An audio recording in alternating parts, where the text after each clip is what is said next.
In 1970, over 80% of new cars sold in America were powered by V8 engines. By 2024, that number had collapsed to under 20%, and it's still falling. No single industry in American history has reversed course this dramatically, this fast, and with this little public warning. The people who ran Detroit saw it coming. They had reports, they had engineers telling them what was happening. They chose to ignore it. And that choice didn't just cost them market share, it cost them the soul of the American automobile. Hey, this is Mark, and you're welcome to AUTOSAYS. If that already surprised you, stay with me. Hit subscribe so you don't miss where this goes.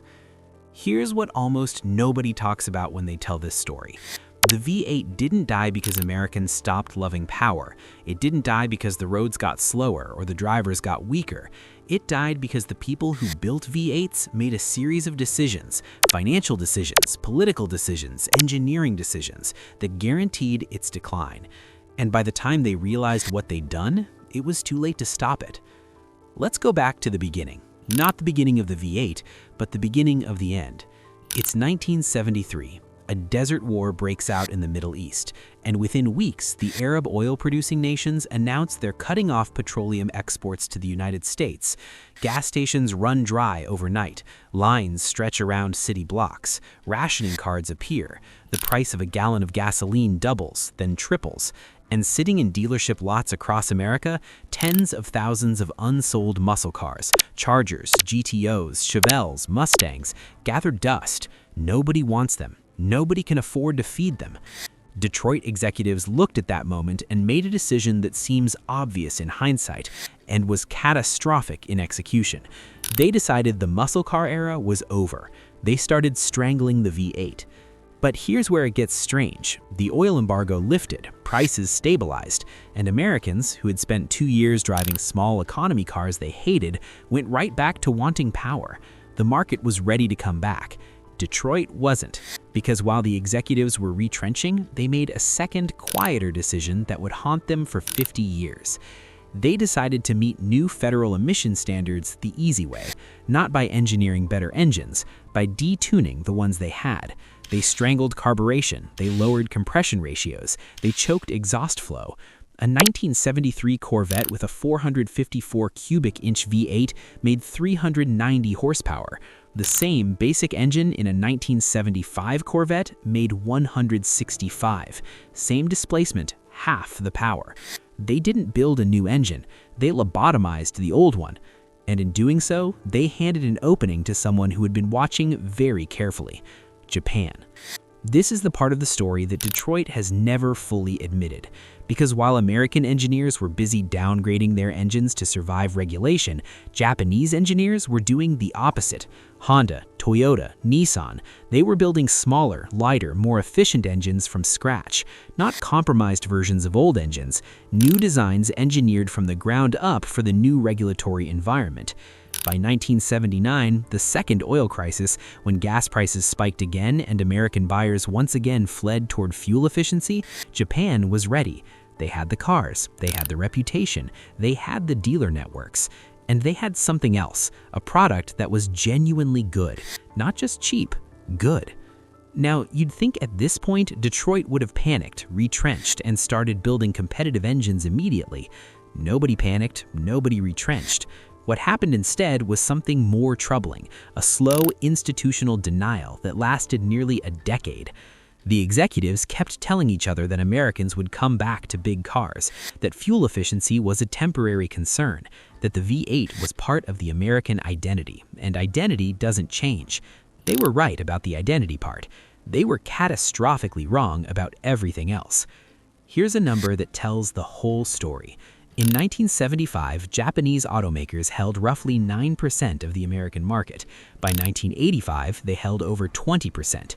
That 10 points of market share represented billions of dollars in annual revenue, money that didn't go to Detroit, didn't pay American workers, didn't fund American engineering.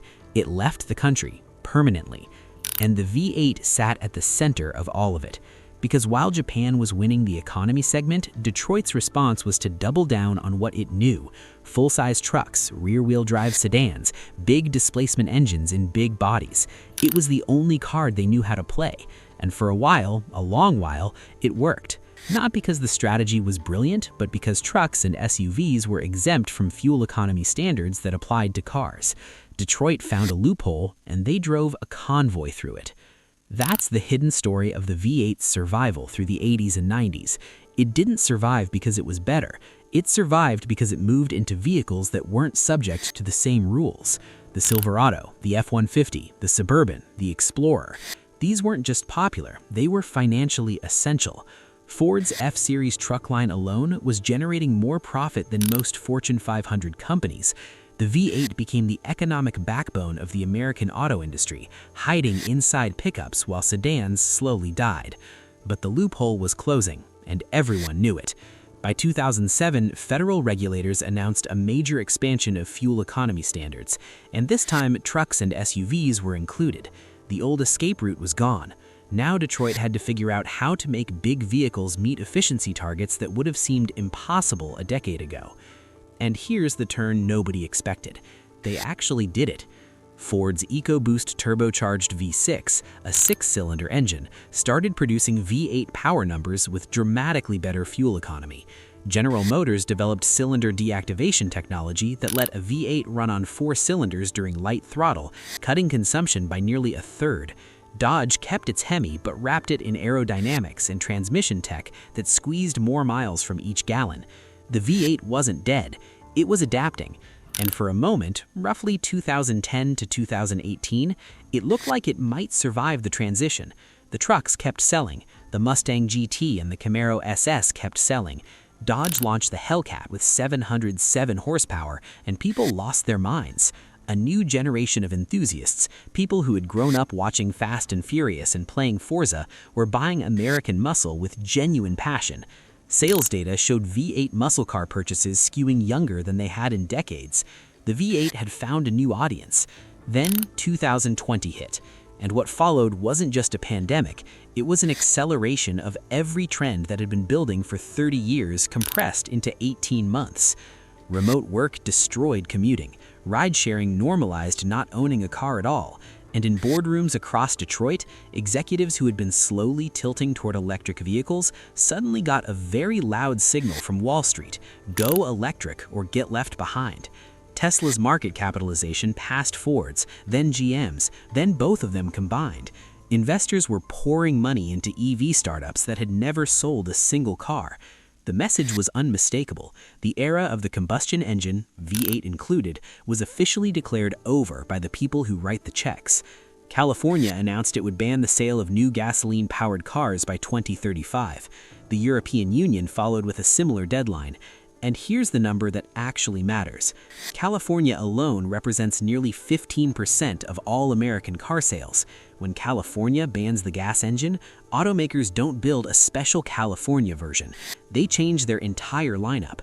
One state's regulation becomes national policy by default. GM announced it would go all electric by 2035. Ford said the same. Stellantis, the company that owns Dodge, began phasing out its V8 muscle cars and replacing them with electric performance vehicles. The Dodge Daytona SRT EV made its debut. It was fast, genuinely fast, and it made a synthetic engine noise through speakers because focus groups said people missed the sound. That detail, a speaker playing a fake V8 roar, says more about where we are than any sales chart. We're at a moment where the industry knows the emotion matters, but believes the technology that created it is finished. Whether they're right is the question that will define the next decade of American automotive history. Because there is a counter-movement building. V8 vehicles are selling at a premium right now, specifically because buyers know they're limited.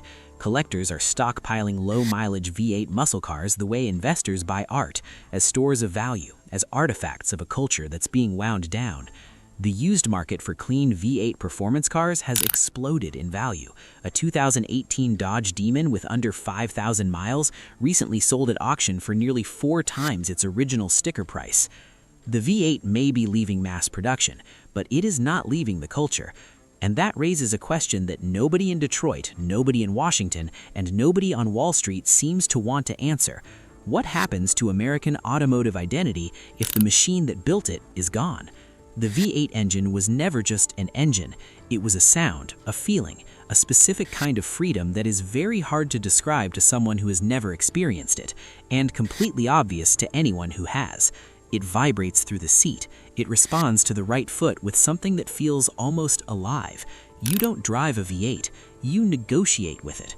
Electric vehicles are fast, some of them are extraordinarily fast, but fast is not the same as alive, and the American relationship with the automobile has always been about feeling, not efficiency. Here is what killed the V8. Not Japan, not California, not Tesla. The V8 was killed by the accumulated weight of 70 years of financial decisions made by people who understood markets, but not machines, who optimized for quarterly earnings when they should have been protecting something irreplaceable. They detuned it when they should have reinvented it. They hid it in trucks when they should have been building it into the future. And when the final reckoning came, they traded it for stock price. Now, here's what I want you to think about and leave in the comments. If you could save one V8 engine, one specific configuration from any year, any manufacturer, and guarantee it would still be in production in 2040, which one would it be and why? Not the fastest, not the most famous, the one that, to you, represents what the V8 actually was. Next time, we're going inside the single most expensive product recall in automotive history, a story involving a cover-up that lasted a decade, a whistleblower who lost everything, and a number that will stop you cold. You don't want to miss that one.